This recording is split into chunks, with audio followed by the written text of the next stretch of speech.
Here at Rougemont, they make apple juice mainly from Macintosh apples. Some 90% of juice production is done at the harvest time in October. A conveyor transports apples to an inspection location. Apples tumble in the reverse direction of the conveyor belt so that wet leaves and undesirable materials adhere to the belt.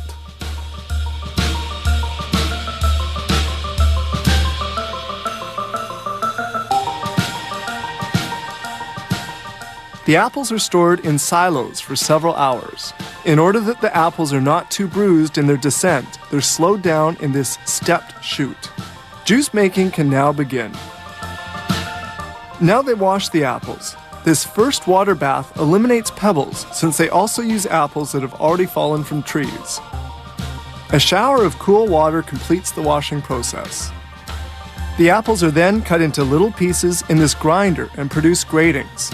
Enzymes are added which break down the cellular structure of the fruit, allowing for maximum juice extraction.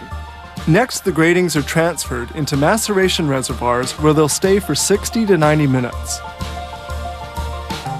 Then they extract the juice. The gratings are pumped into a powerful hydraulic press. Inside the press, filter sleeves hold back the skins, seeds, and stems of the apples. Quality control is strict. At each stage of the process, they draw off samples of juice to evaluate its quality and to make sure that fabrication parameters are well adhered to. The juice is filtered a first time. The very smallest undesirable particles are held back by this sieve. The fabrication process continues. Juice flows from one stage to another via these immense reservoirs. The next step will be pasteurization. Juice enters this exchanger at 22 degrees and is heated up to 88 degrees centigrade, then cooled back down to 50 degrees. Enzymes are then added to hydrate the pectin and facilitate the second filtration. This is the ultrafiltration process, where filter membranes with microscopic pores retain the smallest of particles.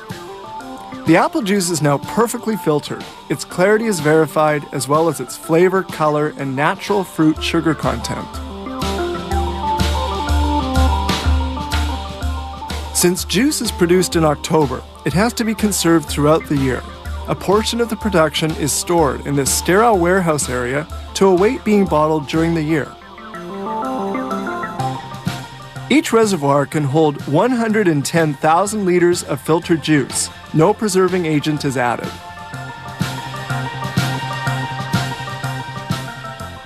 Now we move to the next stage, which is the filling of the containers. These little drinking containers are filled at the rate of 100 a minute. The containers are then hermetically sealed.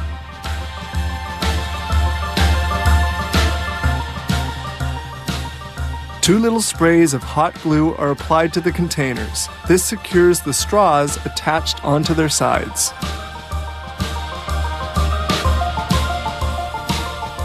Another automated production line fills bottles with juice. They circulate in a row on this conveyor. Bottles are washed and disinfected with hydrogen peroxide in this white sterile room. Then they're rinsed with sterile water before being carried to the filling location.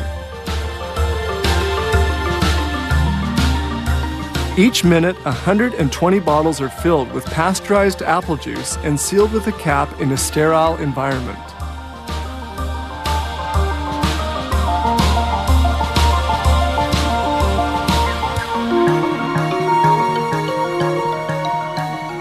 Bottles are then labeled and sent to shipping. Between 20 and 40,000 tons of apples are transformed into juice yearly. Thanks to its perfect preservation, consumers can enjoy this juice at any time of the year. Scan the snack food aisle of your local supermarket, and you'll notice that barbecue, ketchup, and salt and vinegar flavors are no longer limited to potato chips. Nuts come in tantalizing taste choices too, but if you're a traditionalist, you can still buy them plain, salted or unsalted. The botanical definition of a nut is a dry, one-seed fruit in a hard shell that doesn't open on its own. Most peanuts have 2 seeds, so even though we call them nuts, they're technically a legume, a type of pea actually. One way to prepare peanuts for sale is to roast them whole right in their shells. This is known as dry roasting because they cook the peanuts without using any oil in a large convection oven. The oven temperature is 149 degrees Celsius. The roasting process takes about a half hour. When the peanuts come out, they're fully cooked and ready to be cracked open and eaten. Before the peanuts go off to be packaged, a worker inspects them, removing any shell fragments and foreign matter.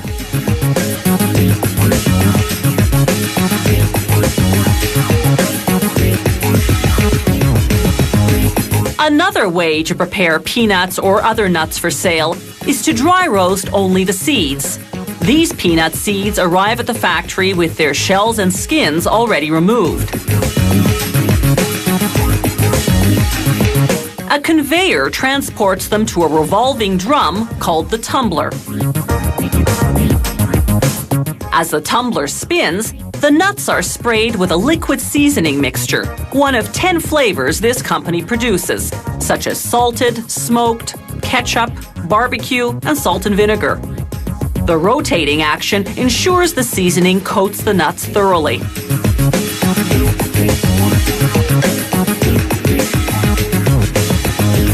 Now a conveyor transports the peanuts to a convection oven. The conveyor turns from side to side, spreading the peanuts in a thin layer so that they'll dry roast evenly. They roast for the same length of time and at the same temperature as peanuts in the shell, about a half hour at 149 degrees Celsius. As they exit the oven, a worker breaks up any clumps.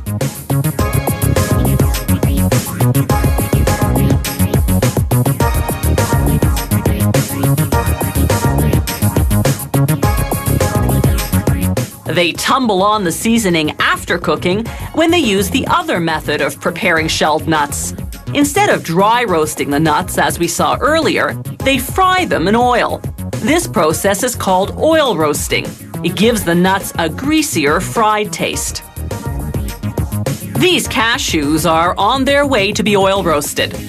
They go into a huge frying tank containing 2,200 liters of canola oil, heated to 160 degrees Celsius.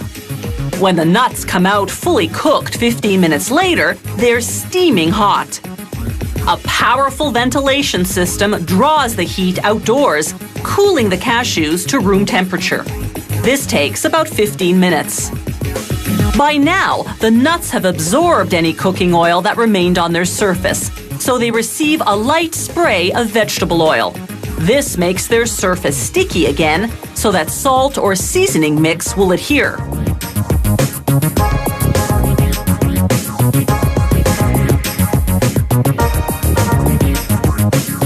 This factory also produces nut mixes. Here, the mixer is combining various nuts with dried fruit. From there, it's onto a packaging machine whose 8 computer-programmed scales automatically weigh out a specific package portion. But before each portion goes into a bag, it passes through a metal detector. This ensures that no shards of metal have worn off the equipment and fallen into the food. The machinery hermetically seals the plastic packages. This keeps the contents fresh for at least 6 months.